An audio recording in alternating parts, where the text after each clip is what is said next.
Yeah, Homer led the league in tackles with 85. The deep ball for Darius Prince, and Philadelphia's on the board first.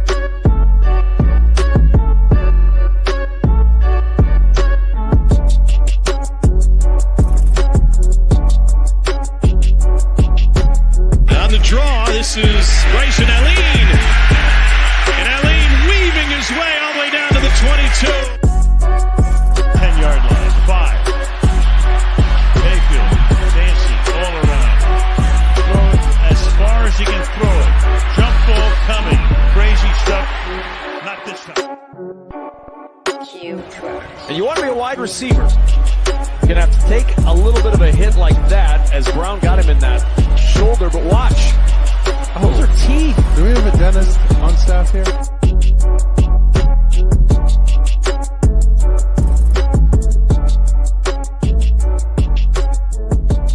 All right, we are back for episode 2 of season 2 of Spring Football Reports, covering the newly merged UFL. We just had week 2 wrap up. We got a couple games left from week 1 to talk about as well. But first, before we get into it, how's everybody doing today? We'll start with Chris down there at the bottom right. Yeah, I'm doing good. Excited to get started. Definitely. Pierce, how you doing, man? There we go. I'm doing pretty good. I just got off work like 40 minutes ago, so I'm pretty dialed in. Very nice. Travis, how you doing, man? I'm doing pretty good here. Had another good weekend of football. I also just got off work a little bit ago, so ready to get into it. Very nice. Michael, how are you feeling about week 2 and how you doing this morning or this afternoon? I'm great. I did not lose my my eyes to the eclipse, so I can see. I'm good. Other than that, I'm fine, man. I can't complain. That's for sure. There you go. There you go. Everybody who's tuning in, make sure to hit that like button, follow, subscribe wherever you're at. Make sure you follow Pierce Sports Productions as well. He's going to be along with us for the ride in the UFL all season long, much like he was last year. Definitely check out his most recent video. Remind me who you covered last time, Pierce? So my latest video is on Quantez Stiggers, who is looking to be drafted in the NFL in a couple weeks. That's exactly right. I should have known that. And then, Chris, you just recently did an interview. Who is it that we will be dropping here shortly? Yes, it's my boy Vance Russell. He's a offensive lineman off Lincoln University. I just got him signed to a pro contract today, less than 12 hours after meeting him, but just doing what I do. So, That's awesome. That's awesome. Travis, I know it's been a little while since you've been on the show, but where can people catch the content that you've been able to do so far? Right now, I haven't been putting up a whole lot. I mean, I have some UFC breakdowns on our Spotify. Other than that, mainly just here for Spring Football Reports. Might be coming out with a preview into UFC 300. That's a big card coming up this weekend. So might be able to do a little preview of that here shortly. Chris with the shameless plug is right. Might as well, right? So Michael, obviously, man, you got a lot going on lately. But what do you got in store for us coming up this week? Obviously Wednesday we're going to be running the LFA, the Spring Showcase. They came back this past weekend. And then Thursday, obviously, for all you fantasy players out there, Dynasty, Campus to Canton, Devi, anything along those lines, we do a show called the Dynasty Academy on Thursday nights at 8 p.m. Eastern. Our show for Spring Showcase is Wednesday at 8:30 p.m. Eastern as well. Obviously, I'm here for spring football reports and whatnot, but I believe we have what's on tap. Summer Showcase coming up in the summer, and yeah, I mean, that's about it right now at this point in time, but I'm doing content all over the place, so. This is true. As you guys all know, if you watch our channel or Pierce's, we have a lot of content between the two of us coming at you guys all the time. So make sure, like I said, subscribe, follow, turn on those notifications so you make sure you catch all the stuff as it comes out. But with all of those plugs out of the way, let's go ahead and get into the actual content for today. Like I said, we have a couple games left from last week to review.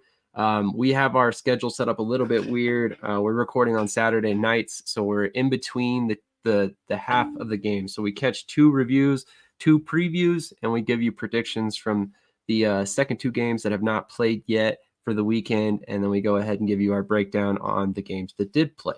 So with that in mind, last week we were able to give you predictions on 2 games, DC versus San Antonio and Memphis versus Houston. And real quick, just wanted to give you guys an idea on the prediction side of things. Michael and Travis both predicted DC would win and Memphis would win. They were correct with Memphis. They were not correct with DC. Aaron picked San Antonio. He was correct. And Pierce also picked Memphis, and he was correct. So in that second 2 games, we are 4-2 as a group. So pretty decent numbers there. And we'll discuss the numbers from the rest of the week 2 games here shortly. Looking back, let's go to Michael first. Was there anything that stuck out to you about those 2 games in particular?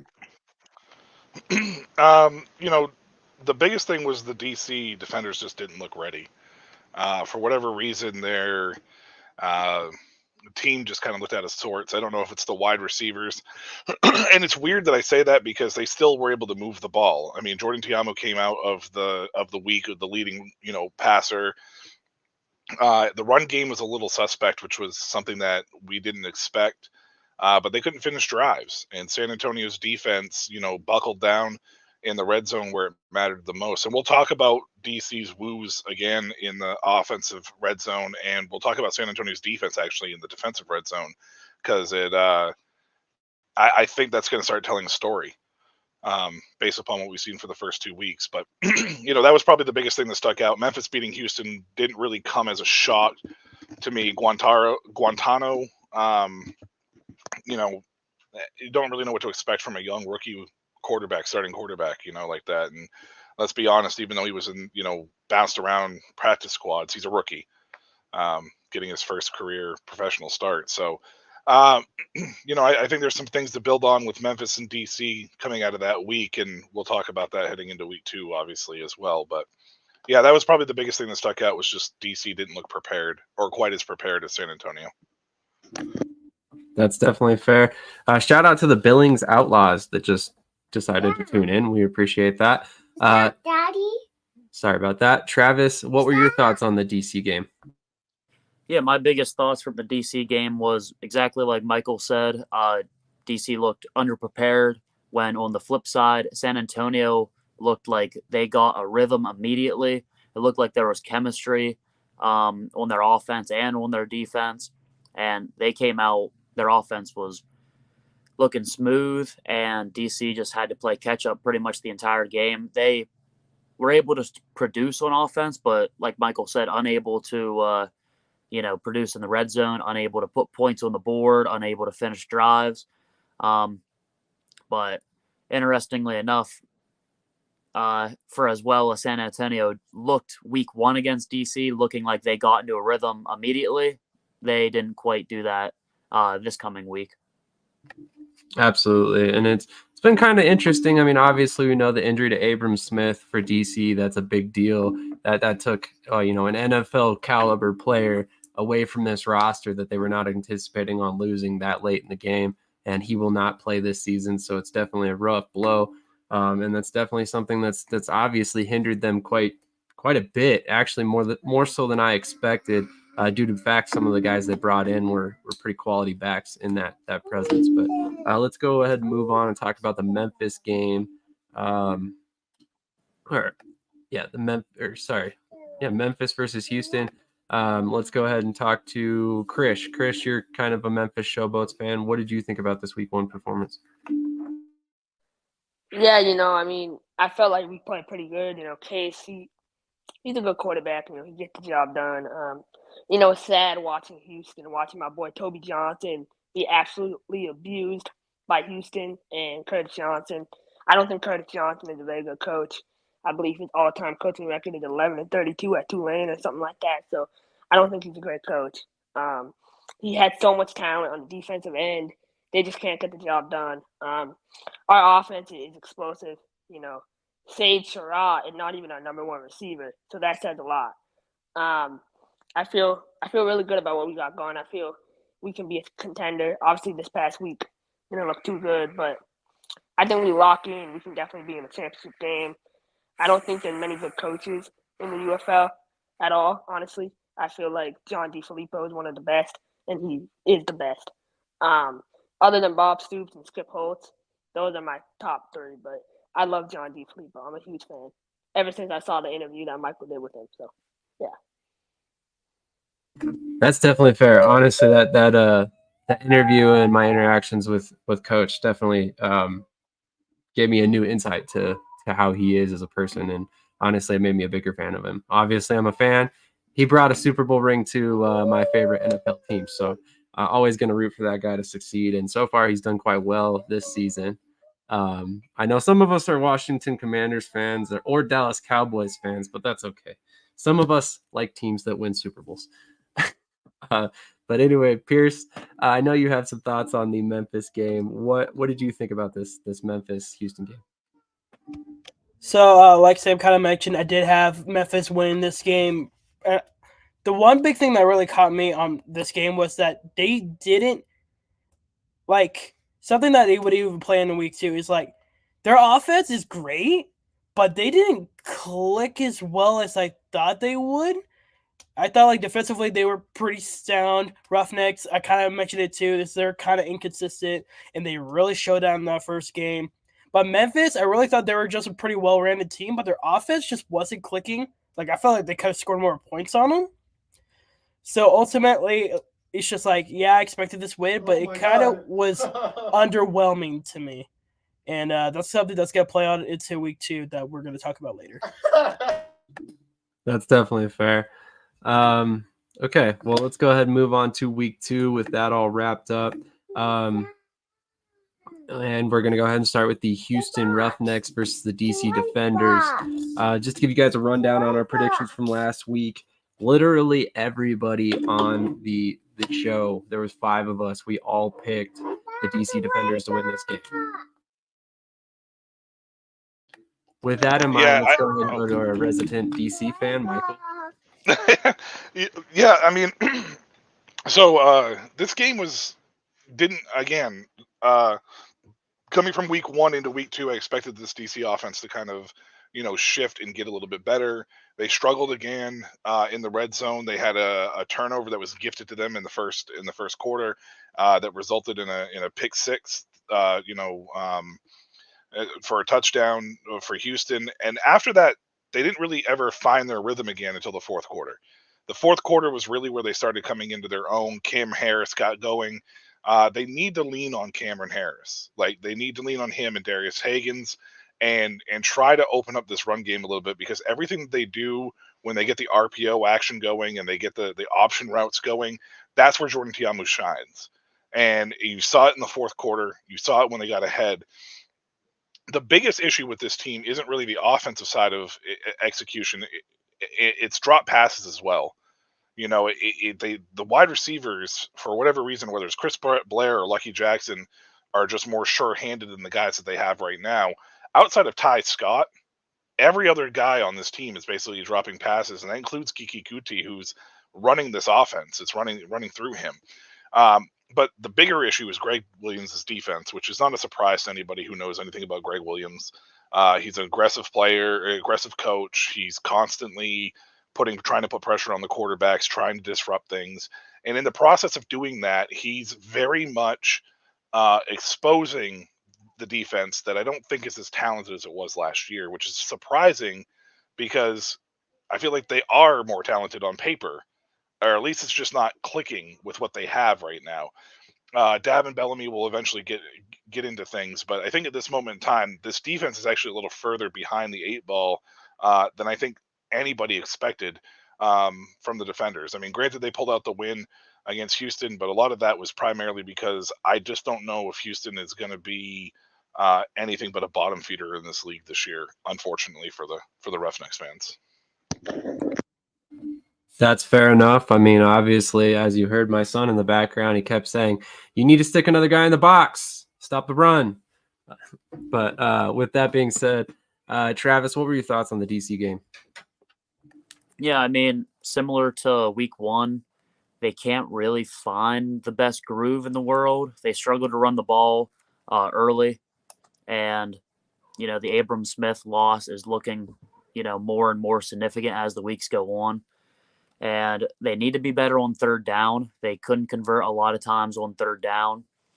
And they also, like you were saying about the wide receivers, I feel like there's a lot of miscommunications with the wide receivers where Jordan thinks they're running it like this, they run it like this, incomplete pass. There was a lot of incomplete passes on shots where I felt like, just a little bit of a timing issue, a little bit of a chemistry issue. And of course, like Michael said, the dropped passes also didn't help Jordan's completion percentage also.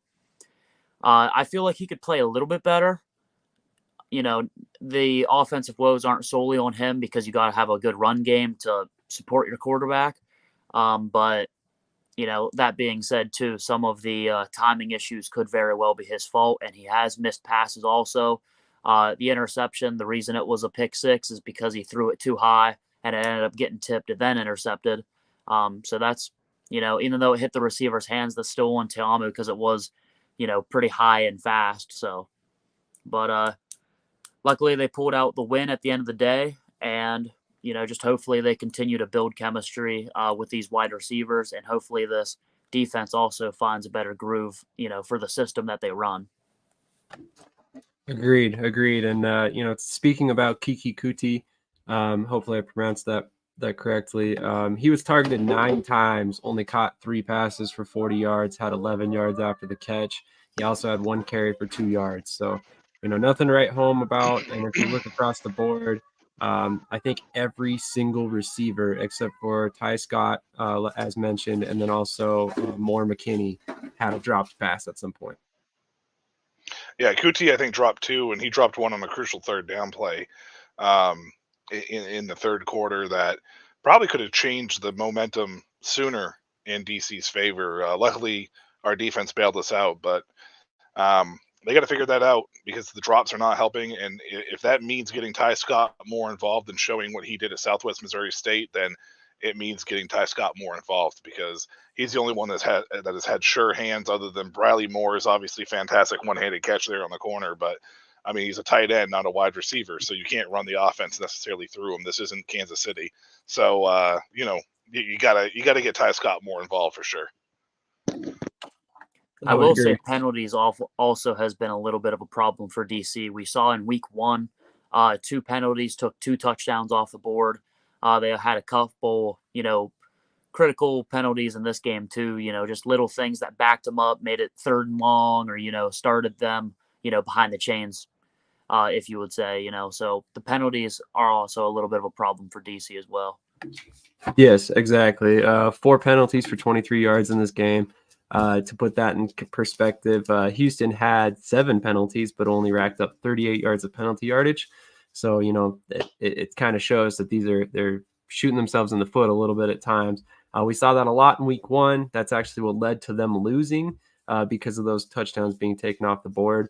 And we also watched that player who was responsible for all of that end up released before week 2. So DC obviously knows they've got room for improvement. And that was one of those situations where they were not going to tolerate a player that was going to, take wins off the board for them or, make bonehead moves like spitting on another guy. That's just something that doesn't belong in the game as a whole. Let's nobody should be doing that. But we are going to back up and go to the game that actually first kicked off the weekend. I had everything arranged backwards here on my notes. I apologize. I'm apparently dyslexic. But with that in mind, we're going to go back to the San Antonio-Memphis game, which ended up being a better game than I was really expecting, to be honest. I thought San Antonio might honestly get beat in this one, but I ended up being wrong. So with that in mind, we're going to go ahead and go to Pierce first. What made you think that San Antonio was going to win this game?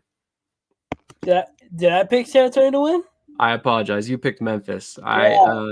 Travis and Aaron were the 2 that picked San Antonio. That's my mistake.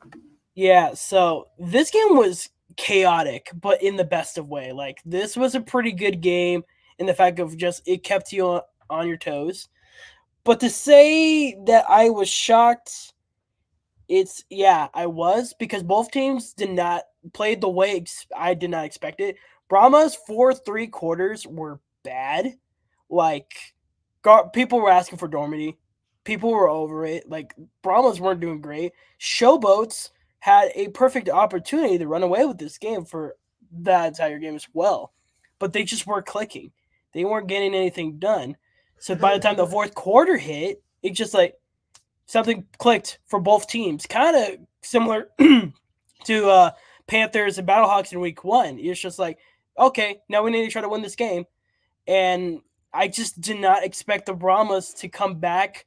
Garbers, who did pretty well in week 1, like, he proved himself essentially to me that, like, he is fighting for that job. He's going to maintain it, and he will do anything he keeps it away from Dormady. But Dormady's still breathing on his neck. And ultimately, to me, it's just like, this is what the UFL is for, and especially in the early parts, is to keep you from not clicking off watching women's March Madness. Like, oh, nope, this game still has something left in it. So I was shocked just because both teams played absolutely the opposite of how I wanted it.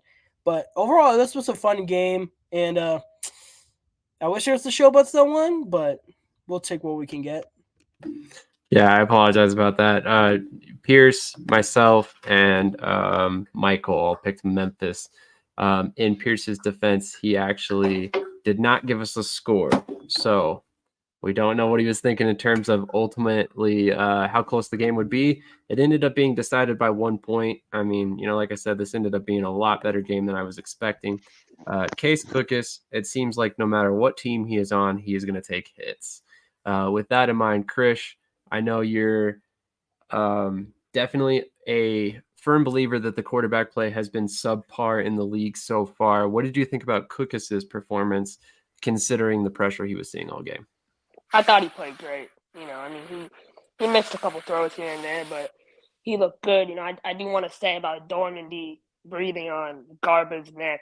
The only thing Dormady is breathing on is a real job. So he's not gonna be starting anytime soon. I mean, Chase is easily one of the best quarterbacks in the league, in my opinion. I mean, if you watch film doesn't lie, people do. So, I feel like you have to evaluate positions. You have to be hard.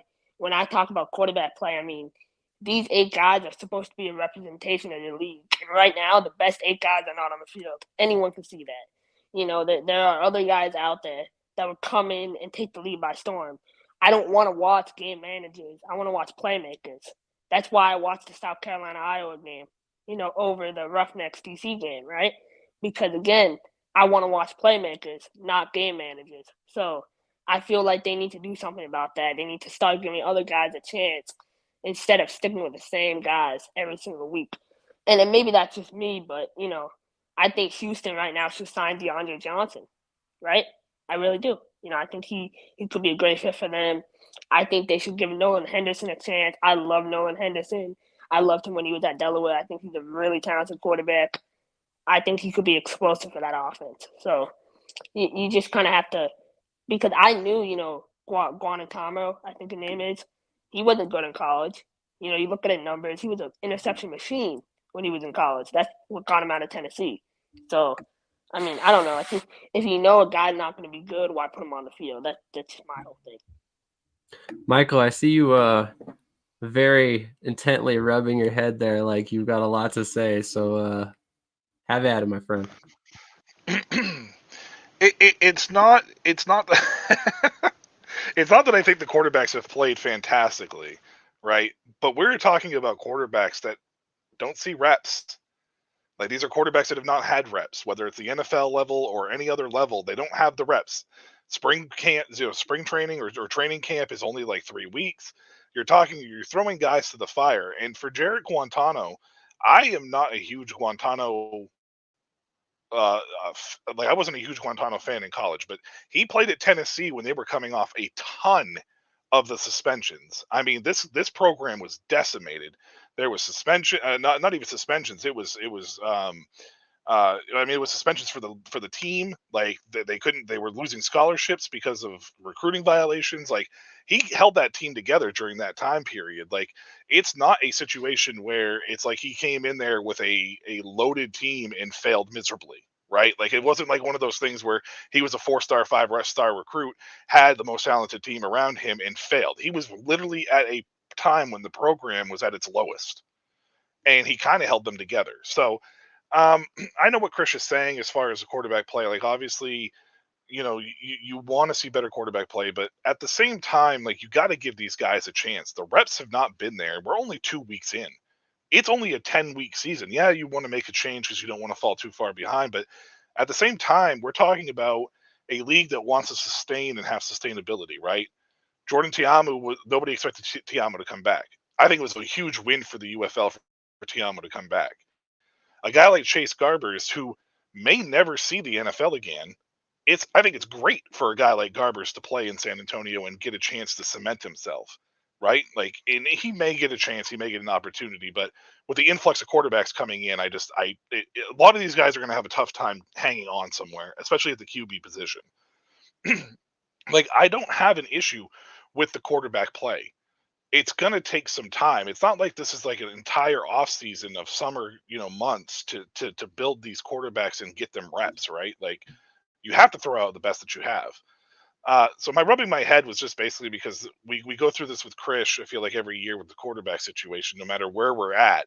And it's not that Chris is wrong in the play being off. It's just that Chris is very much the problem with the NFL quarterback side of things in today's day and age, where they want results immediately, and you have to have those results immediately. Like Chris is calling for Bryce Young's head. Like I'm not a huge Bryce Young fan, but guess what? You got to give this guy a chance to grow. It's the same at the UFL level. You got to give these guys an opportunity and chance to get into the swing of things because it's the only way that they can get that good. Like, if Patrick Mahomes hadn't sat for a year in Kansas City, would he be the Patrick Mahomes that we all see today? We don't know. Most likely not, right? Because you can't just necessarily throw him to the fire. It's just the way that this quarterback development programs go. And as far as the UFL is concerned, they're behind the 8 ball right now because they're an upstart league. It's going to take time. If you take a look at any of the other alternative leagues, it's very much the similar situation. You can have all the talent in the world, but if you don't have that time and reps, you can't stick. So that's my issue with the quarterback talk that Chris was saying. That's all. That's fair. I will say in Chris's defense, Garbers has been very impressive. 48 of 65, 73.8% completion rate, 471 total yards of offense, 6 touchdowns, 1 interception. He's been sacked 3 times. So, he is definitely one of the better. Garbers has been great. Yeah, Garbers has been great. Yeah, he's been really good. I mean, yeah, I think he could have done better for week 2 personally, but week 1 he was pretty great, and then he did end up with that game-winning drive. So I'm not on the train for Garbers just yet, but I know he's one of the better quarterbacks right now for sure. Yeah, well, I mean, have you seen Adrian Martinez throw the football? We'll talk about him. We'll talk about it. I got some words on that. Yeah. That's going to be a big conversation coming up here shortly because all of us have some thoughts on Adrian Martinez. We've talked a lot about it off camera. Now it's time to get it on camera. But speaking of which, let's go ahead and move on to the next game. Can I just say one more thing about Garber, Sam? I'm sorry. Yeah. I mean, he went 29 for 40 for 297 and 3 touchdowns in this game against Memphis. So, I mean, it's not like he played poorly. The offense as a whole in San Antonio looked god-awful for every single minute of the game up until about the last 2 minutes of the game. But overall, he played fairly well. I cannot put the blame on him. But two rushing attempts for 20 yards as the leading rusher. San Antonio has a rush problem. That's the reason why they look so bad. But I just wanted to throw that. Garbers actually played really well against Memphis. So I would agree. And he played pretty decently in week 1 as well. There's a reason why that the team finds themselves 2-0 despite the fact that they need help in the run game. Honestly, we might be talking about some really impressive performances if he had a run game to lean on as well. Oh my God, yeah, he would. Yeah. But moving on to the Arlington game, the Arlington versus St. Louis Battlehawks in the Dome. Per Mike Mitchell, this game set a modern spring league record, actually, I don't think it's just a modern record, a spring football record with over 40,000 fans in attendance. Shout out to the fans in St. Louis that are obviously starved for football. You know, the fact that you guys are supporting the Battlehawks is giving the UFL hope that this league can exist for long term. You know, if we can get other markets to support in the manner that St. Louis has, there will be no questions on if this league can survive long term. It will be a given that it lasts long term. I mean, 40,000 fans is nuts, and I hope it continues all season long. We have not seen anywhere near those numbers in other markets, and that's another subject that I wanted to talk about, but we'll get to that here shortly. You know, not even Birmingham has really impressed at this point, which is this is year 3 there. You know, it's time to really start supporting these teams, or maybe we need to make some tough decisions to move them into other markets. But, you know, as far as this game went, let's go ahead and get Pierce's thoughts first. So this game, I had the Battlehawks winning pretty solidly, and that's exactly kind of what happened. Battlehawks seemed like they kind of had a pretty solid pace going on all throughout the game. And I think it really did help that they were at the Dome in their home place, like with that big of a crowd. It's just like, it seemed like AJ and Coach Beck just knew what to do and knew how to place the crowd. They did like a pretty good job. I think they had the game pretty handily, but I will say Renegades did. I think they played better than they did week 1, but they had a rough schedule. Battlehawks is hard to beat at home. And I think Luis was okay. Like they played well, but it wasn't enough for the Battlehawks, who I think they're gonna check in pretty quickly. And ultimately, you know, just really happy that there was that big of a crowd. And I know you guys were saying like Birmingham hasn't done it yet, but we're going home next week for the next 2 weeks. We're 2-time winners. Like, we're gonna pull it off. I think so. Twitter's trying to recruit people. We're gonna be up there. Trust me. I hope so. If I'm not mistaken, Birmingham hasn't topped 15,000 yet, but you can correct me in the comments if I'm wrong about that. I don't recall a game in season 1 that they did. I know they hit some positive. It was over 10,000 multiple times, but I don't know about any higher than Billy that at that point. Travis, what were your thoughts on this game? Yeah, this was a fantastic game. Came down to the wire. The atmosphere in the Dome is electric for the Battlehawks. It's a great market. Like you were saying about the attendance that we're going to get into a little bit. We've seen that all of the XFL teams end up having better attendance than all of the USFL teams, but that's, you know, to be said another time, I suppose. I don't know if any USFL team has cracked 10,000. But DC already did it. Obviously, you know, St. Louis did it. I think San Antonio they did it as well. I think they had 11 or 10,000 or something like that. So, I mean, the USFL teams end up, I don't know if they're in as good of markets or if it's just like we spoke of before about the marketing and the backing of the league that the XFL just has generally more staying power and more body behind it for, you know, the fans. But all in all, I thought this was a great game. It was very competitive. The Battlehawks ended up pulling through. Last-minute field goal. Sent the Dome home happy. Fantastic game. And this is what spring football is all about. Back and forth game. Electric atmosphere. You know, coming down to the very end. Agreed. Great game. Ultimately ended up being decided by a field goal late. I did want to shout out both the quarterbacks in this one. If you wanted to see solid spring football quarterback play, this was the game for it. Luis Perez, 21 of 29, 233 yards and a touchdown. AJ McCarron, 19 of 29, 248 and 2 touchdowns. Marcel Aitman had a day, 4 receptions, 114 yards and 2 touchdowns. Mateo Durant also 14 attempts, 104 yards and a touchdown.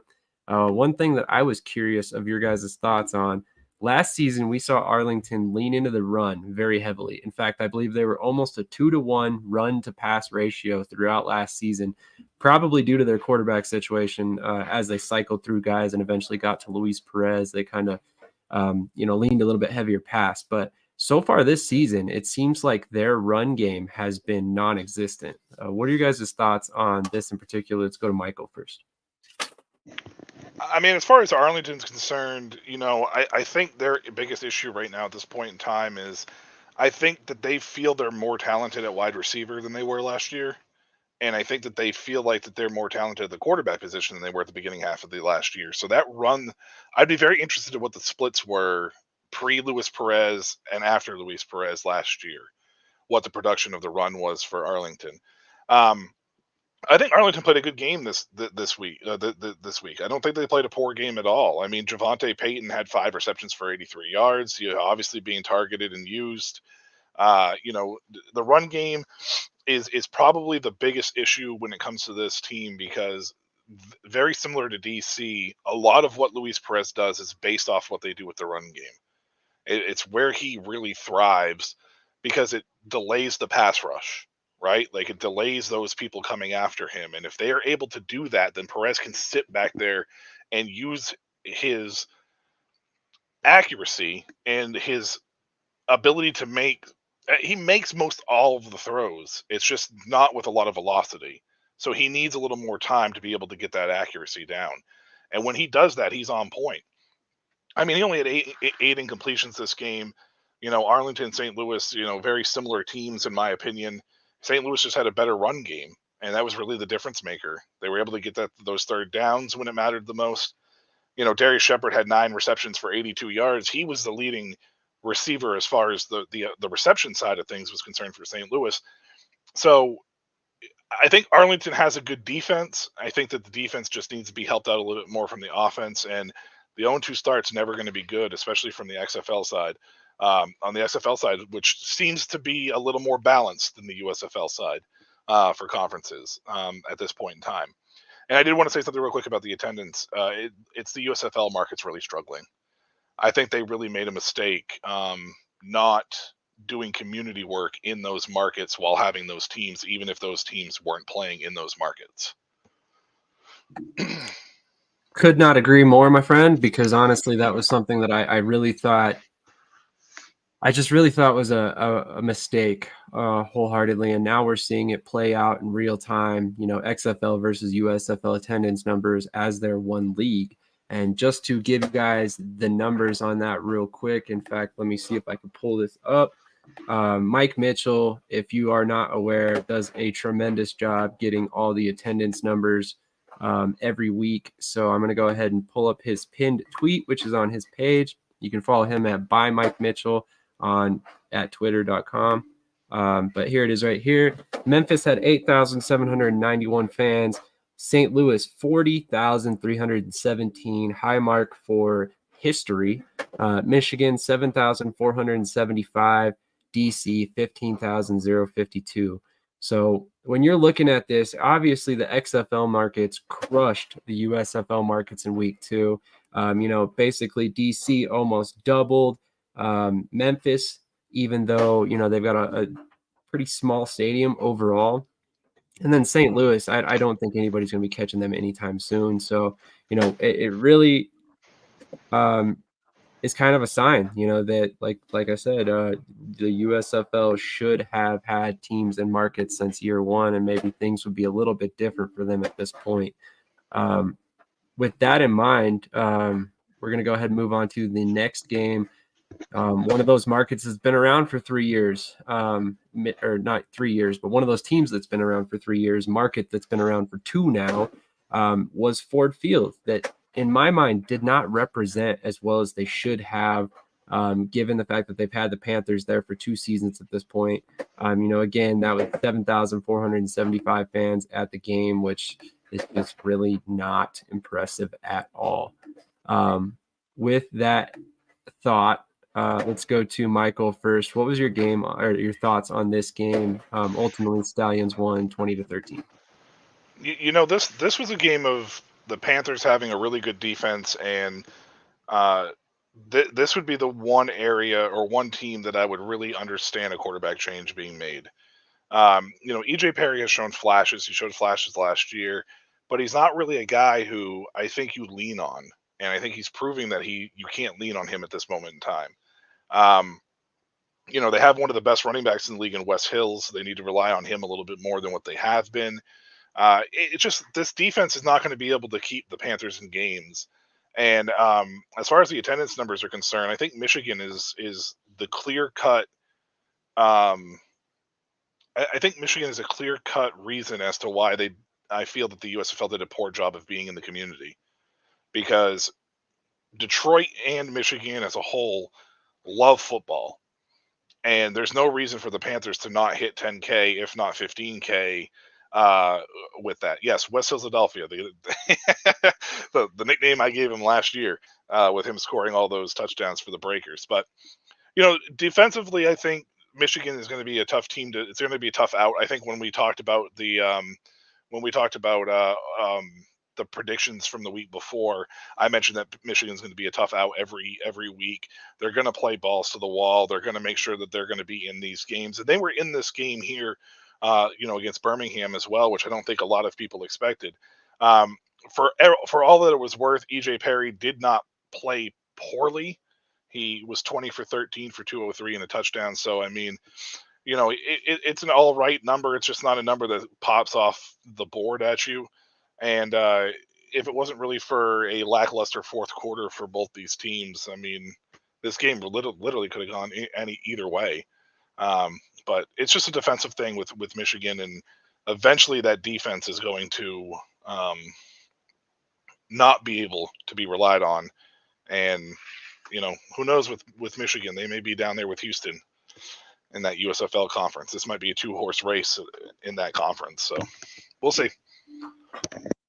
That's very possible. Let's go to Pierce next. Pierce, what are your thoughts on your team's performance in this game and their ability to slow down Wes Hills and Matt Colburn of Michigan? Well, this game, I ultimately was like, okay, Stanley should do pretty well with it. I know a lot of people were thinking Matt Corral was going to really hit something. But ultimately, I just think defensively, we were great. I never once in my life thought I was going to say Taco Charlton was a big contributor to a game as a Cowboys fan. I never thought I would ever say that in my life, but he did. DeMarcus Gates was great. Scooby was great. Defensively, we were pretty great. Offensively, I'm still wanting to see more. I just feel like after last year with Magoo, Sternberg, like just all those people, like it always clicking, we just don't click. Like, the running game was pretty solid. CJ Marable's always been consistent. Person's got some runs. Adrian Martinez had a few big ones. But, like, ultimately, the passing game was, like, non-existent. Like, Sternberg only got 2 targets, didn't record a catch. And, like, the highest guy was, like, what? Deion Kane, Amari Rogers. Like, we really did pass the ball. It was the running game. And between both teams, we both got 1 touchdown, and then the rest were field goals. Like, this was like a defensive standstill, and to me, it's like Panthers were bad. I know Michael was saying like they were better, but like their one good play was when Mark Gilbert got burnt for 76 yards. After that, they just didn't go down the field because either our defense would keep them out or penalties or something. They were better defensively. Defensively, yeah, they were pretty good. I will give it that. Offensively, they've shown flashes, but EJ Perry's been terrible. He's been terrible. And then obviously, what we kind of talked about off screen is like they brought in Danny Etling for a drive. And he was about to go a 3rd and out if he didn't fumble the ball on that 3rd down. And then he never saw the field again. So it's like they might be in a crossroads where it's like Perry might be your best option. And they did. They stuck with him. Like, I mean, he did get you a touchdown. But that was like a 1 in a million chance because Gilbert doesn't give those up. Like, he locked up everyone else after that. Almost got a pick 6 later. Like Gilbert, that was just a rare mistake on him. So like for me, the Panthers like offense needs to get something going before other teams get hot, and for the Stallions, offense, it's with the quarterback. I feel like our quarterback is, or quarterbacks, because we were kind of doing this two quarterback system with Matt Corral and Adrian Martinez. And on Twitter, a lot of Birmingham fans are kind of like, well, do we keep rolling with this? Kind of just like, we know what we get with them. Or do we just kind of pick the consistency of Jamar Smith? Because we're all familiar with him. He's the oldest one that's been on the team, and he knows how to run that offense. While these two guys, yes, they're young and they want to see what they got and who's going to stand out, this is going to cost you something. And I mean, our defense is keeping it to a point where we can kind of get away with two quarterback play, but eventually we're going to go against teams that are good. Like Showbus in week 3, I think it's going to be pretty tough.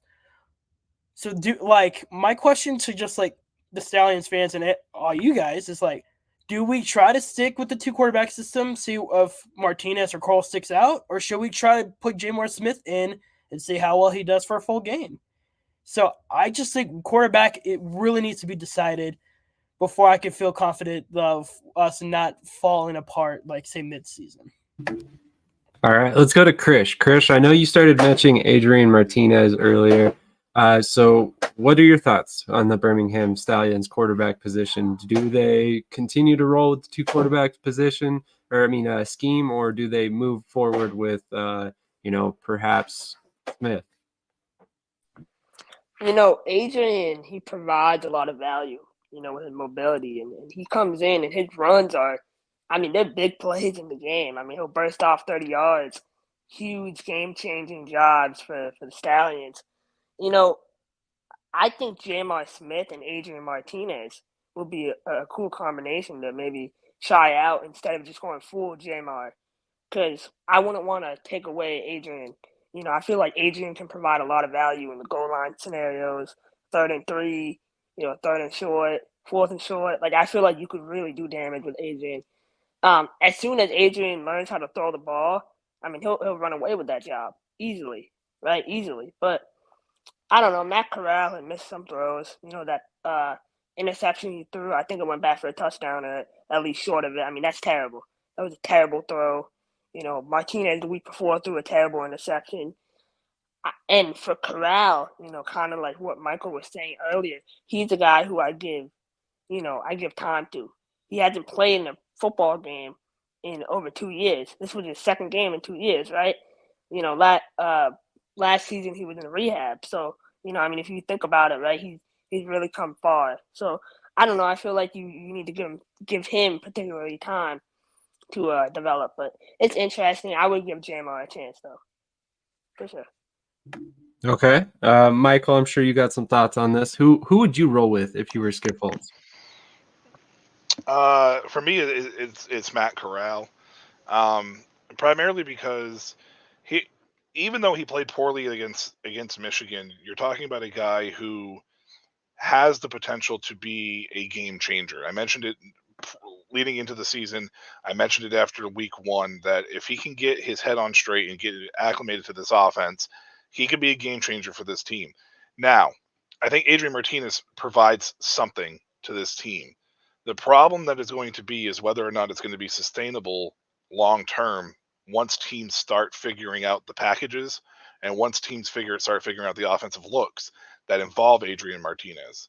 If he comes in and they game plan for him, as I said before, game planning for somebody is completely different than just having somebody come in as a backup that you don't expect.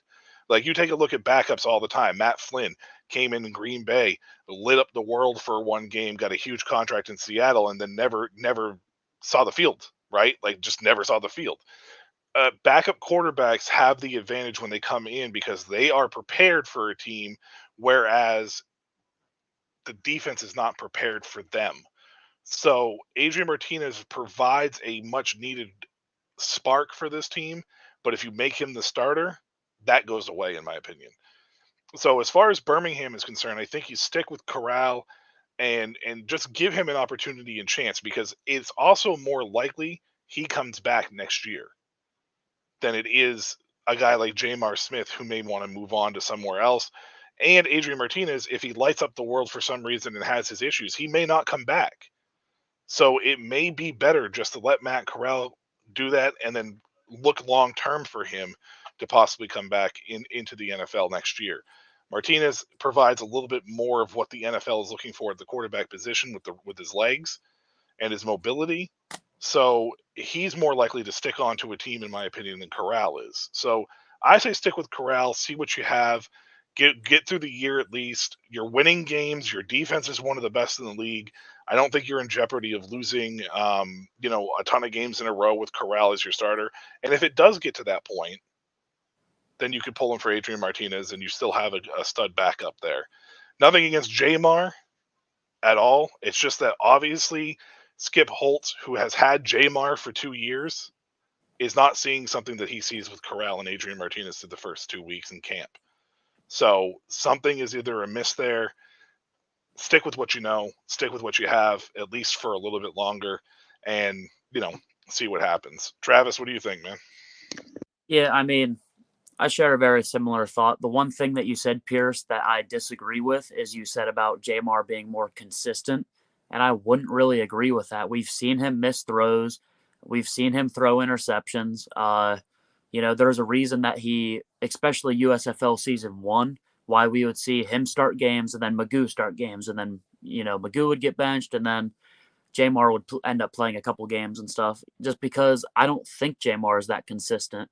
I personally do believe, again, nothing against Jamar, but I personally believe Corral and Martinez are a level above him. And if I had to stick with just one of them, it would be Corral. But what they're doing right now is, perfectly fine. Like Michael said, you're winning games. Corral can be your more game manager, but he is athletic enough to, break out runs and to scramble and to move around, extend plays. But Martinez is also your lightning in a bottle that you can throw in, who does have an arm, who can throw and run. There is a big difference whenever Corral decides to run versus when Martinez decides to run. There is a athletic difference. I'm not saying Matt Corral is unathletic, because he is in his own right, relatively athletic, and he can extend plays himself. But Martinez is more of lightning in a bottle. And if it's for me, you just have to pick one. It is Matt Corral. But I used to be a big guy who would say if you have 2 quarterbacks, you have no quarterbacks. But I'm, the New Jersey Generals have kind of started steering me away from that back in the days with Luis Perez and DeAndre Johnson, them winning games, doing the same exact thing. That kind of steered me in a way with spring football. You can sometimes get away with, a similar two QB system like this. If you have 2 quarterbacks, you have 1.5 quarterbacks. That's a good point. That's definitely fair. I personally think that we're seeing an interesting situation play out here in Birmingham. I think the whole reason you go with Corral is obviously he's got the highest upside here. So, obviously Skip Holtz thinks that, he can be the guy long term. I think that he ultimately wanted Corral to walk away with his job.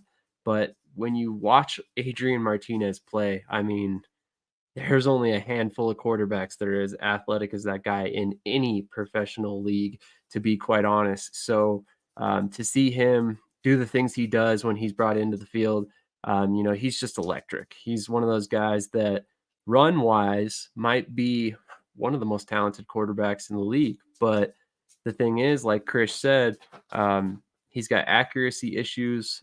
He, a couple times in week 1, I think he was 2 of 6. And a couple of those throws went, sailed over receivers' heads quite a bit. And, Michael touched on this in our week 1 episode that he has a tendency to kind of launch the ball a little bit, which will, carry it over receivers. So, that was something we've seen played out 2 weeks in a row now. I think Corral has done a lot of things that are awesome. I think he's also showed exactly why he was not higher than a 3rd-round pick and why he's not on an NFL roster right now. I don't think that it's strictly because of his mental health things that had went on while he was with the Patriots. I think there is something else there that, allowed him to kind of fall out of the NFL. Whether or not he's able to correct that and get back, I'm not sure at this point. I had a lot more faith after week 1. Week 2 opened up some question marks in my book going forward. To be completely honest, I think if I was Skip Holtz, I'd probably start considering going back to Jamar and consider myself lucky that I have Jamar on the bench there in case Corral continues to have games that are not quite as good as we had hoped. Michael, you had a thought on that? Yeah, I just don't know after 2 weeks if it's really time to hit the panic button on Corral. We talked a little bit about EJ Perry. I understand Michigan, maybe not wanting to make the change for the same reasons that we're saying for Corral for EJ Perry. It's just you're 2-0.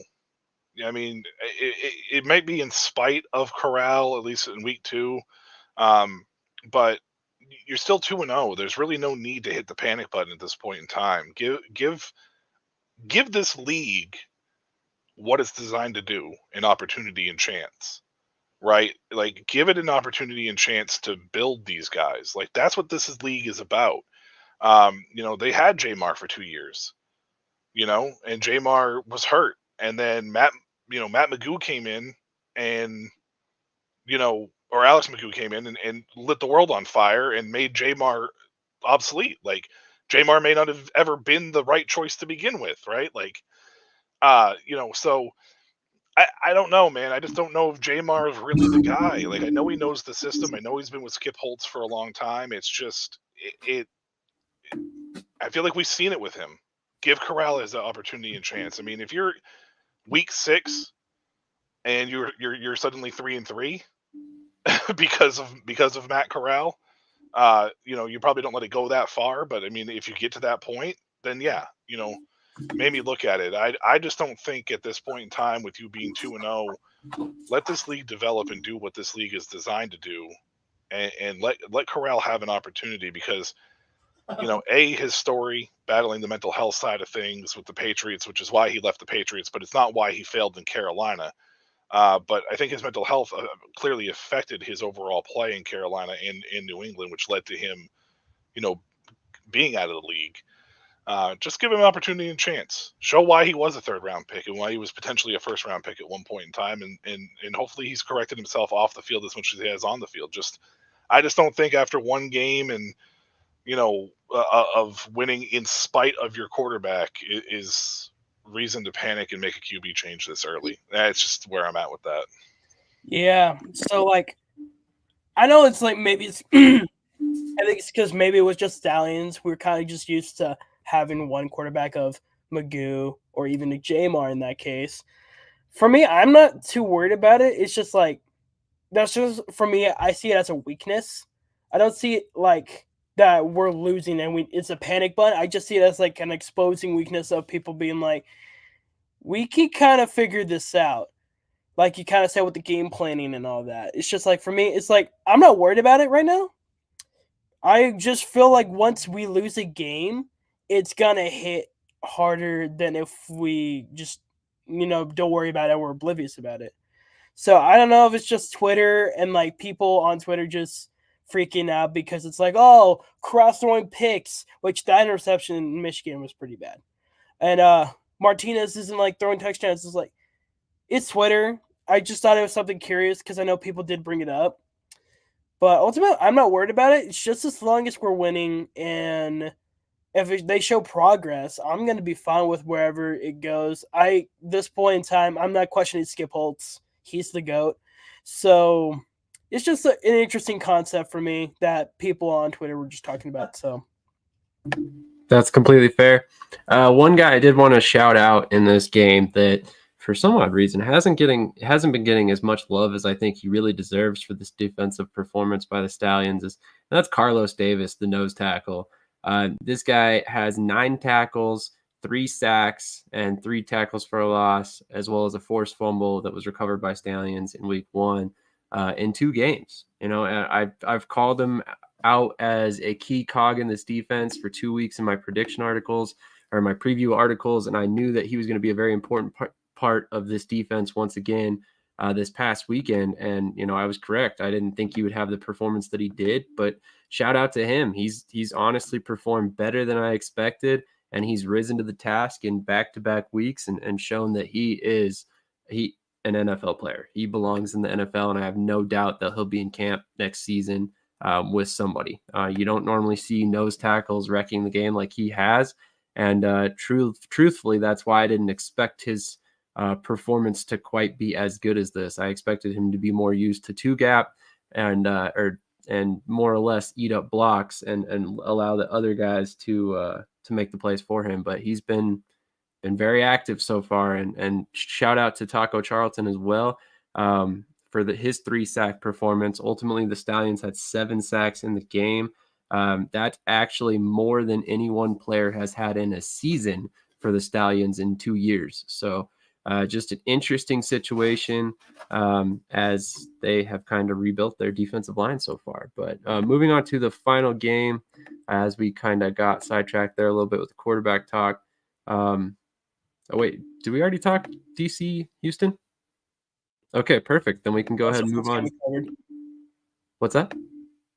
Oh, that was the first game we covered. That's right. That was my mistake. So we'll go ahead and move on to the week 3 action, and we'll go ahead and get into our predictions. Travis, if you're still with us, we would definitely love to get your input on week 3. But we'll go ahead and start with the first game at the hand, which is, of course, the DC Defenders versus the Arlington Renegades in Arlington. It kicks off at 1 p.m. Eastern time on ESPN and ESPN Extra on Sirius XM. So you can catch the game on both of those spots. Let's start with Pierce. Pierce, what do you think about this game? Who do you have winning this one? So this is DC Defenders, correct? Yeah, DC Defenders versus Arlington Renegades. Okay. So I jumped a little ahead, so I'm figuring out Battlehawks Browns game right now. But for Defenders Renegades, I think this game is actually going to be closer. I think it's kind of 50-50 to me because I feel like the Defenders haven't hit their groove. And the Renegades played a pretty solid game against the Battlehawks, but I don't consider them great either. So I feel like this is a pretty solid game because I think both teams are kind of playing the same level. One being kind of less impressive than the other. And it is in Arlington. And I'm really just kind of pushing with the Renegades for this one. I just feel like them going against the Battlehawks in the Dome was really something that they really felt comfortable with. And I just feel like the Defenders are just really struggling right now. And I feel like it's going to take them some time. And I feel like them going to Arlington as well won't help either. So I'm going to go with Arlington for this game, 26-23. Okay, interesting. Travis, what are your thoughts on this one? Well, it's not a question who I'm going to pick for the game because that's always obvious. But this is an XFL championship rematch right here. It's in Arlington. DC is undefeated at home. I believe they're 10-0 at home. And, but this one's in Arlington, so that makes it a little bit more suspect because they have a slightly above 500 record away. But I want to see Jordan Tiamu play a little bit better, and I want to see us to get our run game established early. I think it's going to be very competitive, and I think it's going to run the trend that we've seen the other games run with it coming down to the very end, it coming down to the wire. I'm going to go with a score for DC of 21-18. All right. We think it's going to be a close game so far. Michael, what are your thoughts on this one? This is a revenge narrative game for DC. The championship game last year, they have a chip on their shoulder. They're on the road, and we've heard all about how the road record is not as impressive as the home record. I think that last week, the games ending the way that they ended, it was a big boost for DC, and it was a demoralizing loss for Arlington. How Arlington bounces back is going to be key here. This is not a situation where Arlington is winning and being hot. They're at this streak where, like, they started out early last year and were falling apart at the beginning of the year before the Luis Perez trade, right? So it's a very similar start to the year for Arlington here with this team. So I'm going to take DC in this game to complete the revenge narrative. It's not going to be pretty, probably. It's going to probably be a fairly ugly game across the board for the most part, at least for 3/4 or so. But I think DC is going to win this game 23-20. All right. Again, another 3-point difference. So every one of us so far has it being a 3-point game. So I'm going to actually stick with that trend. Ironically, I'm going to have them score a little bit more points. I'm saying 27-24 Arlington. I've been impressed by how Arlington's played. They do need to get that run game going to help their quarterbacks out. But I do like the fact that we saw a little bit of Lindsey Scott involved. I think that's huge. I do think that he's going to add an element to that offense, much like Adrian Martinez adds to Birmingham, a little bit of that run threat to keep defenses on their toes. And that can be just enough to keep, safeties from coming down in the box and stopping the run and forcing Luis Perez to beat them deep, which is not something that really plays into his game plan. So it's going to be an interesting game. I think DC has everything they need on defense to go ahead and win this game. So it would not shock me to see DC win this, but I'm going to go ahead and go with Arlington this week. But moving on to the second game of the weekend, we have the Memphis Showboats versus the Birmingham Stallions. This game kicks off at 7 p.m. Eastern. It's found on Fox and Fox Sports on SiriusXM. And then also this is Birmingham Stallions' first home game of the season. So as Pierce alluded to this earlier, we get to see if Birmingham's attendance numbers climb at all in season 3 with the new UFL here. I have to be honest, I hate to say it, but I do not anticipate it. But Pierce, you have a couple reasons why you do. Why don't you go ahead and give us those and then give us your thoughts on the game? Well, I just feel like, at least for marketing, I feel like it's going to get a little raised up. I think one thing I haven't seen it from other teams, but that could just be because I don't follow those teams. It's like they're pretty big in their community in Birmingham. They're always doing stuff like during the off season, like there would be events around, and they would show up, have a little tent. I think they are just gradually building a community market there, and I think the market is going to constantly grow. So is it going to boom like 40,000? No. Is it going to be better than probably every year as we keep going? Yes. So I won't anticipate a huge increase, but I do expect it to be higher than usual. In regards to the game, I think Stallions, I'm just going to say, is like they're going to continually get better on offense. It could go out like kind of the same because Memphis defense is pretty good, but we also did pretty well against Michigan's defense, and we won that game. So I'm not worried about their defense as much as I would think. It's mainly just the offense. Like, my hope is they do get gradually better, and even if they don't, it's kind of the same what we got from Michigan. We've won that game too. So ultimately, I just feel like we're in the stock and trend up for Stallions, and we're at home. Pretty easy one for me. I'm going with Birmingham 26-17.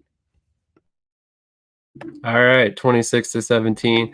Van asked what attendance numbers in Birmingham from 22 and 23. I just saw the highest number was about 17,000, and that was, I believe, the opening day in 2022. So since then, they have not hit that number. I believe they've been around 11,000. Don't quote me on that. Trying to find the numbers as we continue talking. Give me real quick your score again. I apologize. My score was 26-17 Birmingham. And then I did try to look it up.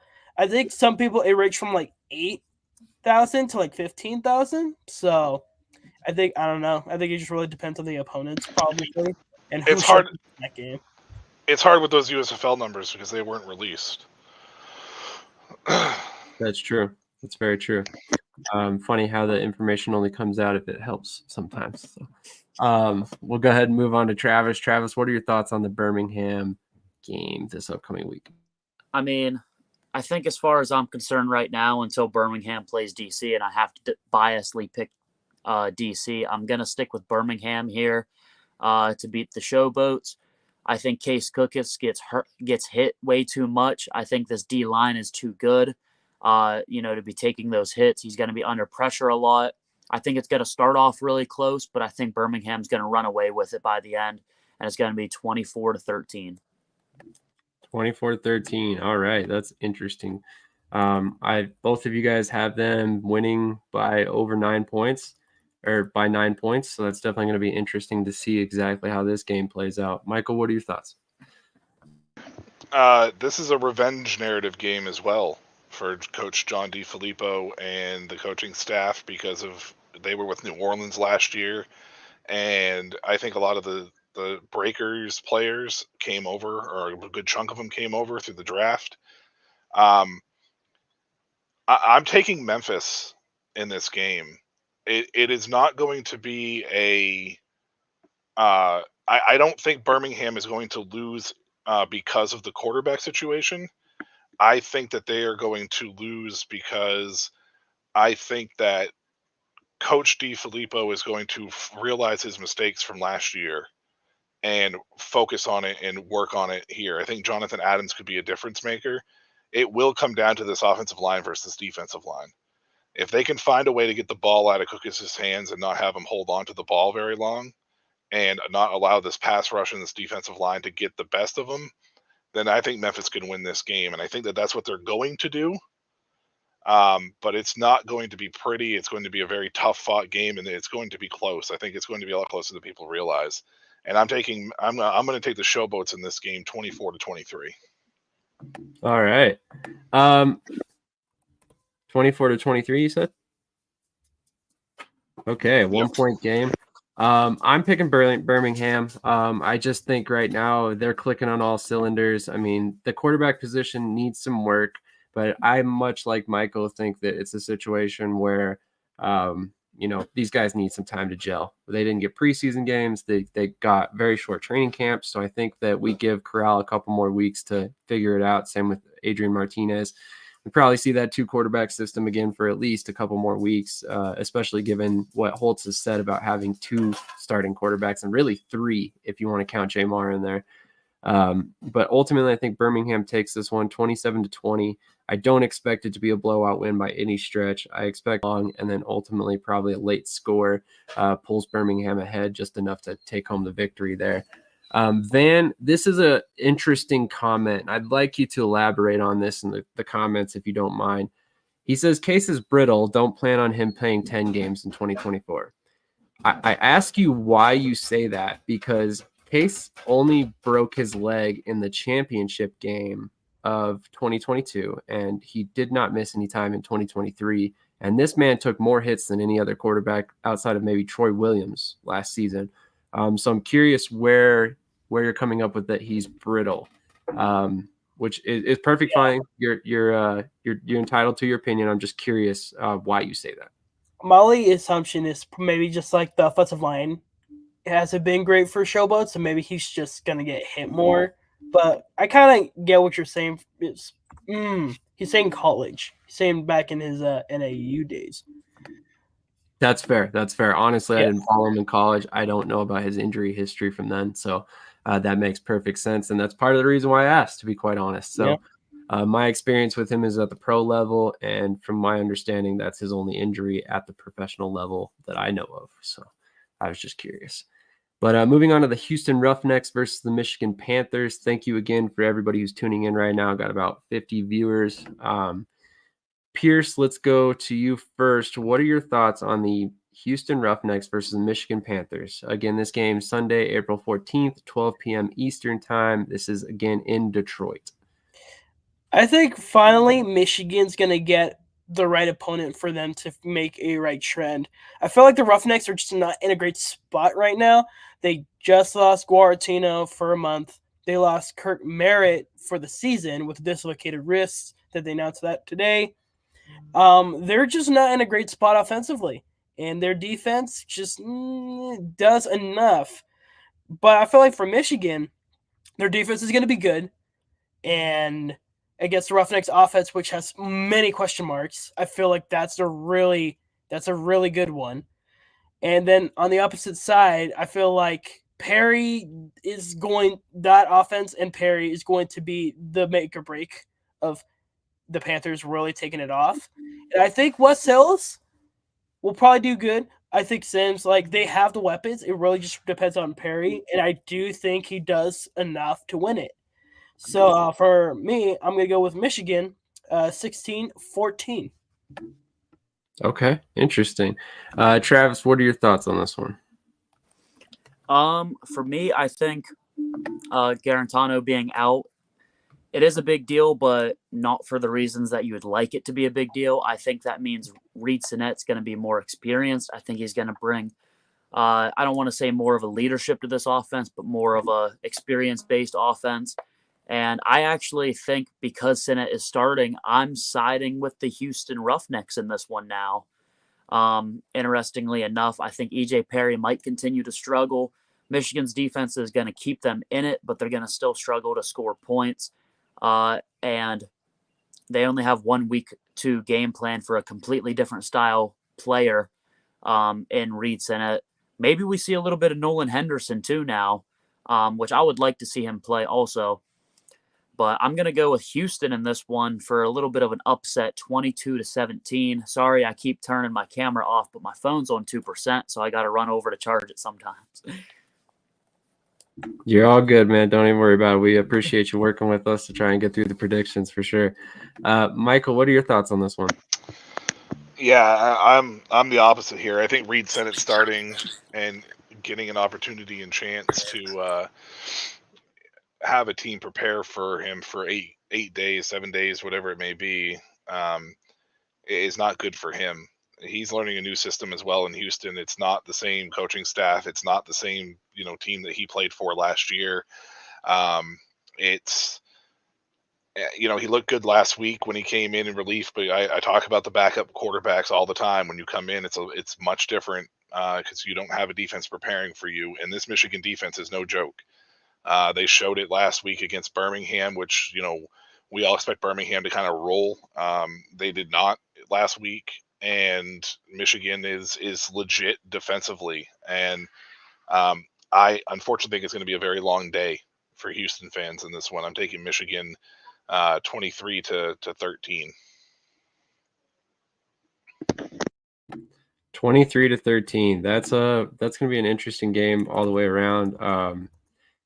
To be completely honest, I'm not even sure what to think about this game. I do like what Travis said. I do think Reed Sinnett gives Houston a much better chance of winning in this one. But the injuries to multiple positions there for them definitely concern me a little bit. Man, as much as I don't want to bet on Michigan to get their offense right this week, I think their defense is just so good that I have a hard time picking against them right now. So I'm going to go ahead and pick Michigan, but I expect it to be a low-scoring game as well. Let's go 20-16. I really just think this is going to be a tight game. I don't expect either team to pull away, and it's going to be another defensive battle. We obviously have, a decent defense over there in Houston with a very ferocious pass rush involving Chris Odom and Adam Rodriguez. So this could definitely be a team that could take over the game really quickly. So, definitely don't expect it to be a blowout either way. The final game of the week is going to be the St. Louis Battlehawks versus the San Antonio Brahmas. This one is at the Alamo Dome. It will be broadcast on ABC as well as ESPN Extra on SiriusXM, and it kicks off at 3 p.m. Eastern time. Pretty early kickoff for the late game, quote unquote, there on Sunday. Pierce, what are your thoughts on this one? So, like I kind of mentioned, it was I was really kind of thinking about this one because I'm like, the Battlehawks finally looked like what we expected them to look like from week 1 against the Renegades, who also play pretty well. They played a great game.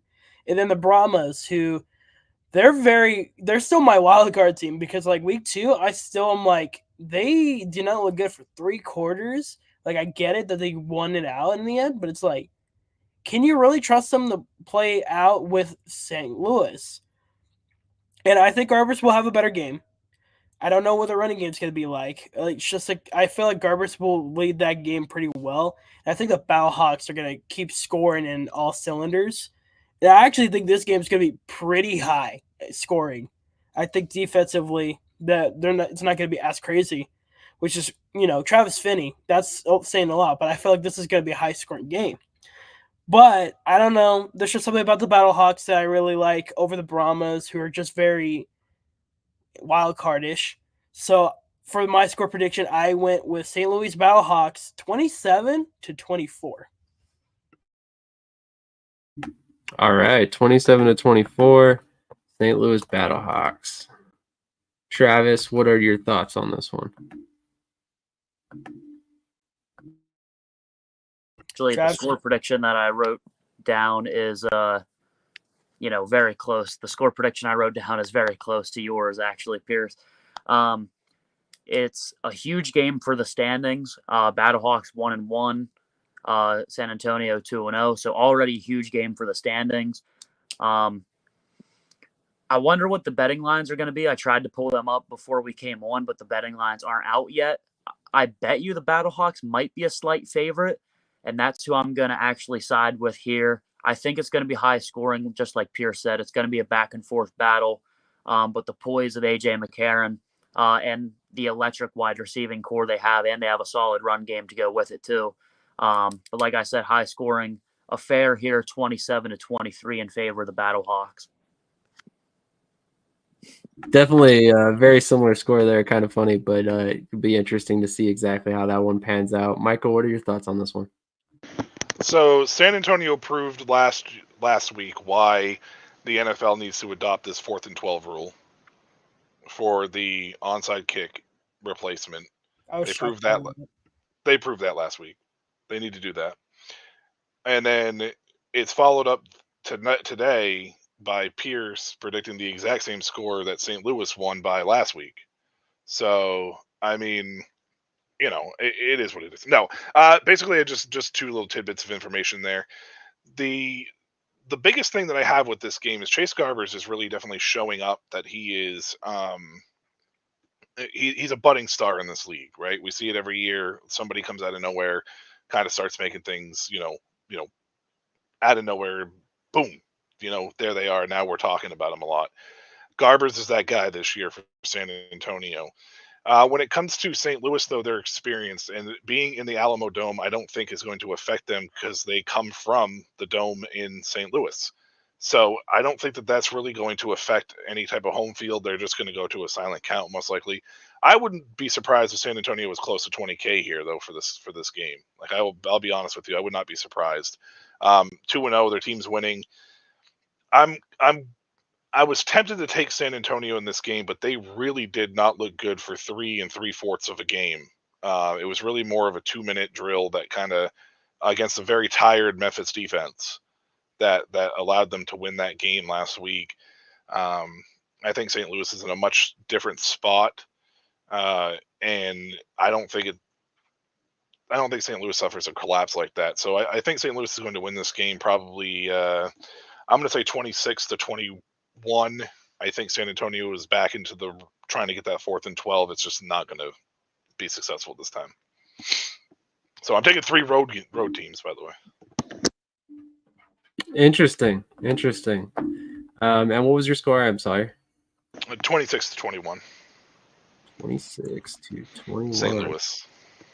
Interesting. Okay. Well, I'm actually going the opposite direction. I think San Antonio is going to win this one. I've been impressed with how Garbers has played. I've been impressed with their offense as a whole. I think, like I said, if they can get their run game going, which I think ultimately will start moving here shortly because of the threat of the pass with them, that they ultimately will develop a pretty nice little offensive system down there. And it's probably due to A.J. Smith, the offensive coordinator, who I'm a big fan of. So definitely interested to see how this one plays out. I do not expect them to walk away with this victory or anything like that. And I could see it being very high scoring. I've got 35-27 San Antonio. I expect San Antonio to be very, very supportive of their team. And in fact, let me pull this up real quick for you guys. This is how the attendance looks so far. And granted, we still have several days to go before the game. But here it is. On Ticketmaster, tickets are, first of all, very cheap. Only $15.50 on Ticketmaster. So definitely go check that out if you want to catch a game. But it looks like this lower bowl is primarily full. It's hard to say exactly how many fans that would be, but it's going to be interesting to see exactly where it sits by the end of this week. I could definitely see it being in the 20,000 number for sure. San Antonio did 24,000, I want to say, for the championship game. Yeah. And San Antonio is one of those that's very, it's similar to DC. It's not a huge arena, that sits hundreds of thousands of people. As long as they get a certain, a certain percentage, I think that the league will be happy. And I fully expect San Antonio to turn out this year. They have a much different team, and it's better than what it was last year. So I think they'll turn out. I would agree. That is definitely the quarterback play is dramatically better this season for sure. That was a big problem for San Antonio last season as they basically cycled through, what I want to say, 5 different quarterbacks. Kurt Benkert, Paxton Lynch, Jawan Pass got in there for a minute, Reed Sinnett, and then I'm blanking the other guy's name. Man, there was one other guy. Jawan Pass? Got Pass. Talking about last year? Yeah, Pass, Sinnett, Kurt Benkert, and then Paxton Lynch. Jack Cohen? Did he make Jack Cohen. There you go. Thank you. Jack Cohen, yeah. So there we go. I mean, 5 quarterbacks last season. So far, it looks like Garber's been the best of any quarterback to suit up for the Brahmas so far. So if he can continue that, I think San Antonio's on the right track, which I was hesitant to say how good they would be this season. They seemed the most active this offseason when it came to picking up LOI guys and stuff like that. What are your thoughts about how San Antonio's panned out? Is this a testament to how good of a coach Wade Phillips is? I mean, he's basically turned this team around overnight. I think it's hard to really gauge the turnaround portion of this because the team is, I think San Antonio, I think we talked about, is one of the most turned over teams from the year before, and I think that a lot of that's also a lot of Houston XFL Roughnecks coming to town too, who played with Wade last year to kind of level that out. I mean, when you lose 8 teams and you're picking the best of the best from those 8 teams, it kind of levels the playing field across the board. I think that's the reason why we're seeing close games. I think that's why we're not seeing blowouts and runaways this year, and that's why I think that it's a situation where for the Brahmas, it's Wade Phillips' coaching acumen and how well he is, and the fact that he was able to retain AJ Smith as well, who showcased last year why he was one of the best offensive young minds in football, right? The Roughnecks were one of the higher flying teams in the XFL. So, I mean, I think it's a coaching thing. I also think it's a beneficial of having 8 teams be cut out for sure. But it's impressive nonetheless. And finding Chase Garbers, I think, was essential. I don't know who brought him in. I don't know if it was an AJ Smith thing, if there was a connection there or whatever. But whoever found Chase Garbers and decided to put him in, it got themselves a nice little player here at the UFL level, and it's showcasing. I mean, let's be honest, it's showing up. I would agree, and honestly, it wouldn't surprise me. Mark Lilliebridge is their GM, is key to the roster. I agree. Yes, I couldn't think of his name. Thank you, Van. I couldn't think of his name. I was going to say he was instrumental as well. So yeah, definitely, he's one of the top GMs in the league. But honestly, I don't have very many complaints with any of these GMs in this league. The fact that they've been able to build the teams they have, I think, honestly, is a testament to the success of the league so far, and then the success of some of these scouts being able to attain NFL level talent. It's been very surprising in a good manner, and so far I think it's shown up on the field. Obviously briefly touched on it a little bit. Jarrett Guantánamo, I hope I said that right. Guarantano. All right, Guantano, thank you. Guantano. Guantano. Okay, cool. So with that in mind, he's going to be out for a month, which basically, like we said, means Reed Sinet will most likely get the starts this upcoming week. And on top of that, they also lost. Sorry, Kirk Merritt, the running back who came over from the Saints, and he's done for the year with a broken wrist. So that's going to be a big blow to them. He's a hybrid player that can play some receiver as well. So, a huge blow to that offense. And it will be interesting to see if, due to that, we see some backs signed this week. But, we'll definitely have to keep eye on the transaction wire. But with that all in mind, I think we've basically covered every topic that we had on the docket today. Anybody got anything that they want to touch on yet? I was just going to want to say for kind of funsies is like, since, Guarantano's probably out, like some people are saying they're going to sign another quarterback. Who do you think would fit with Houston with all the free agent quarterbacks that are around? That's a good question. They could revisit Kenji Bahar. Is he anywhere right now? No, he's not. But I did not like him back with the Gamblers personally. I don't know if he's that good, but they definitely can because he's got some experience with that team. Exactly. Yeah. That was my thought. You also got, I think Montel Cozart was there for a little bit. He's still on the market currently. Terry Wilson, who was behind Terry Wilson. Exactly. So that's at least 3 quarterbacks right there. And honestly, you got to consider the fact that that's the San Antonio Brahmas staff. So maybe we see a guy like Benkert. Although I don't think he's really interested to playing right now. Like, he's kind of in a weird spot. I think you're right. I think he's done. But an interesting one that Chris kind of brought up is like DeAndre Johnson. Like, that dude is still up there, and he was looking to possibly being like the main starter for the Generals before the merger came out. So I wonder if he ever gets a chance to be on a roster this year. I would agree. Van Hurst says Frost from Seattle Dragons would be a decent pick. Frost actually signed with a CFL team. Do you remember who it was, Michael?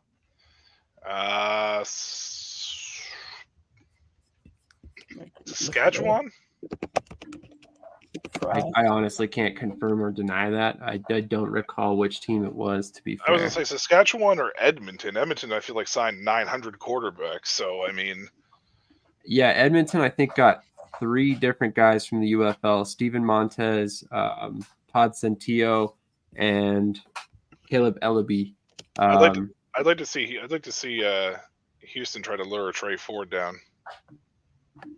Man, if they could somehow make that work. I know he's technically a Canadian citizen, but if he could get dual citizenship or something like that, yeah, I would love to see him in the UFL. And again, I know that's a long shot, but I am such a huge fan of that kid, and he's just not getting the chance in Edmonton that I feel he deserves. Montez was a bust in Seattle. Montez didn't even get a chance. He never got a chance. He didn't get a chance. Danucci was like the main guy that through and through. Like, he just never got a shot. Yeah. I think, honestly, that was more to do with Danucci than anything. Yeah. I think they just really liked what Danucci brought to the table. Maybe I'm wrong. Maybe it was because Montez didn't wow them, and they just went with the safe pick with more experience. But if there's anybody out there listening to Houston right now, sorry, I didn't mean to cut you off. I apologize. Go ahead and finish, Sam. You're good. I had a thought in my head, and I was just like, if there's anybody out there in Houston, contact Kasem Hill. There you go. Former quarterback from URI. Contact him. He'll play. I know. And then Harrison Frost signed with the Tiger Cats. Oh, Hamilton. That's what it was. Hamilton. Okay. Thank you. Yeah. So that's I want to say they lost a couple guys in free agency this year, so he might have an opportunity to stick there. Speaking of which, we didn't really touch on this much, but man, talk about all the okay, Montez did have chances. He had 1 play. Yeah, I'm sorry. I don't think that counts. Was 1 play. But honestly, a chance. I never understood why he didn't get more play. Yeah. I mean, Danucci led the league in interceptions. Yeah, but he also led the league in passing yards. Right. He was just a real true gambler. Ducci was. I kind of did it when I did a ranking video. It was like he led in interceptions, but he was throwing touchdowns, and he almost took the team to the playoffs. So, I mean, you can't really ask for more than that. I would agree. Well, other than that, any final thoughts before we get out of here? Gotcha. Michael, anything? All right. Well, thank you everybody who tuned in. We still have about 55, almost 60 viewers here. I just wanted to shout out the fact that the Markcast will be also doing a broadcast about the UFL Week 2 in about 30 minutes, I believe. So make sure you jump over there and tune in with them as well. Reed is somebody I consider a friend, somebody I would support in anything that he does because he does great work. And honestly, in my mind, he's one of the best spring football podcasters, regardless of the league that you cover. And I would definitely say his platform has grown to something that's should be considered one of the biggest platforms at that. So shout out to him, and make sure you go over and tune into his episode. Make sure you subscribe to Shady Sports Network, Pierce Sports Productions, and the Markcast as well. Thank you, Van Hurst, for tuning in and giving us all your comments. Thank you to random Facebook user who also commented, but we didn't see your name. That was me. Oh, was it? Okay, Yeah. gotcha. All right, thank you. Thank you, Charles Laverty, for also tuning in. I know you're more of an AFL fan, but hey, man, we appreciate the love for the UFL as well. Spring football needs the support to survive. So if you're out there, make sure you're buying the merch, you're going to games, you're watching on TV. Make them know that we want this league to survive, and that's the only way it's going to last long term. So with that all being said, hit that like button, comment, subscribe, and we'll catch you guys on the next episode. I do want to say one more thing, and I think that for anybody who is a supporter of spring football, that would include indoor and arena as well. I think it all covers it across the board, and I think that a league like the UFL actually benefits leagues like the IFL and the AFL. So if you support one, support all three of them, and then that way we can have 3 spring legitimate options at a high level. There's 2 others, obviously, in the NAL and AIF, but they're a little, they got some work to do. But those 3 leagues primarily, if you support one, support all 3, and really give these players a chance and opportunity to show that, hey, there's options to continue playing your football career, and there are legitimate options. So by all means, I just wanted to throw that out there. It's a win for spring football as a whole. So Agreed. As you guys all know, we're huge supporters of the indoor scene as well. So definitely make sure you check out our next episode of Around the Indoor Football World, which will be next Saturday at 8 a.m. Eastern. We cover IFL, AIF, and NAL in that show, and then we also have the UFL covered, the LFA, the CFL. Basically, if it's football related, tune in. You're going to catch it here, and we will catch you guys later on this week with many more episodes to come. I'm a game changer.